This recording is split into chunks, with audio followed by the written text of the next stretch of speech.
Vision Assist. Vision Assist helps users observe obstacles by displaying the imagery of the flight direction of the aircraft.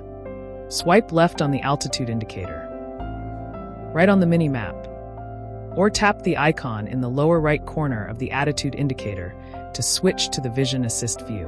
The direction of the line indicates the current direction of the aircraft, and the length of the line indicates the speed of the aircraft.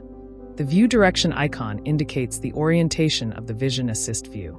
Tap the view direction icon, then tap the arrow to switch between different directions of the Vision Assist view.